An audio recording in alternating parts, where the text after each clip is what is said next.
I am Doomsvince, and this is day 193 of Spawn Year.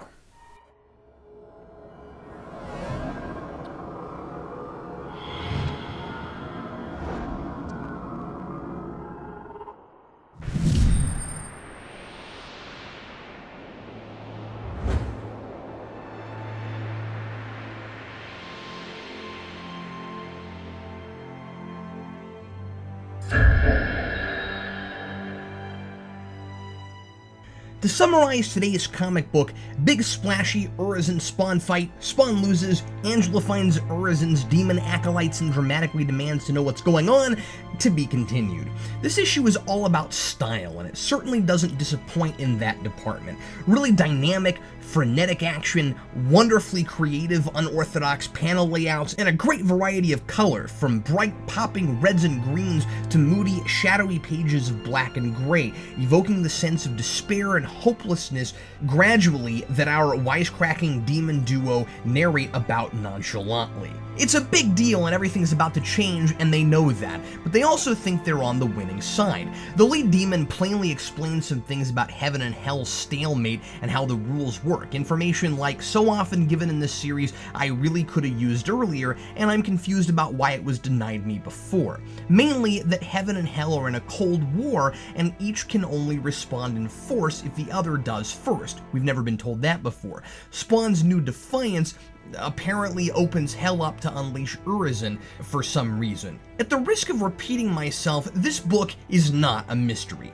A mystery generally follows a protagonist or a group of protagonists as they try to figure out something they don't understand but have clues they can build on. Usually, as readers, the reason we care to learn all the answers is because we have some sort of investment in a character. Finding the answer is important to us because we're rooting for the protagonist and we want him to succeed.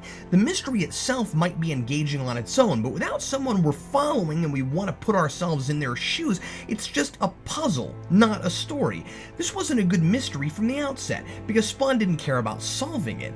But while he was passively moping and brooding and couldn't care less who Cog was or why he was so important to heaven and hell, the book kept expecting me to care about the puzzle, and it didn't help that I could never trust if the story's creators were working toward preconceived answers to those questions or making them up as they went along. Now, we have a more goal-oriented Spawn, which is great, but we're completely detached from him, and the story keeps shifting between various clueless human characters, Wanda, Terry, Sam, and Twitch, who play their own specific roles in Spawn's story and don't serve as anchors to ground us in these events individually, to give us someone to root for. So now, I'm reading a book that's not really anyone's personal journey. It's still all about Spawn, but he's the linchpin to the whole Celestial War, and his widow is about to have an immaculate conception, so the whole universe revolves around Spawn. Now Spawn, our alleged main protagonist, knows stuff that I don't know, and that's infuriating. The lead demon tells his crony that Spawn has taken himself out of play outside of heaven and hell's influence, and nobody knows how he did it. Oh, so I didn't misunderstand what was going on when Spawn necrobombed the alleys and the rules suddenly changed. But Spawn might know how he did that? Satan sure seemed to think he did when he met Spawn and cryptically said, "You're even more clever than we thought." It would certainly be the first time Spawn deliberately accomplished something noteworthy and didn't get galactically lottery-winning lucky like all those times his costume did something a Spawn had never done before and rocked the whole universe out of its pajamas. Now, I get Spawn's changed his attitude and there's no way he could be a relatable person the way he's been developing.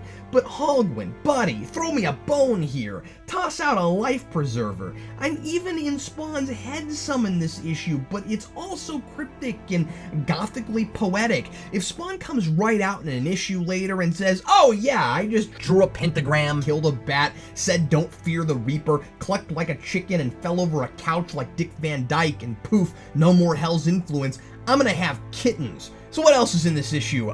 Wanda has a nightmare about being 9 months pregnant and bats flying out of her stomach, but then dropping white bird feathers. Her reaction is a huge question mark, the only appropriate response. And I thought my dream about screaming the word Jumbotron was weird. And Terry's not there when she wakes up. And the plot thick. Spawn gets impaled on a sign for that diner from last issue. What a gruesome but striking splash page. When Urizen, who turns out to be a walking silhouette, not just in shadow, that's pretty cool, finishes off Spawn, Spawn gets consumed by the Earth in a really surreal yet striking splash page. Gee, I think maybe the green world is about to factor in again? Bootsy said a while back that if Spawn died, the war would begin and Heaven, at its current strength, would lose. It's starting to look like the apocalypse is coming this way, and me without my popcorn. Signed, Captain Logan.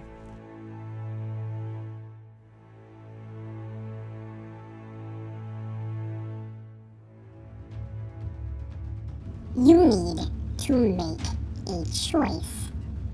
You're showing Doomsvince an immeasurable amount of weakness. I know. Your indecisiveness is intolerable. I know. You're becoming more agitated all the time. I know! What are you going to do?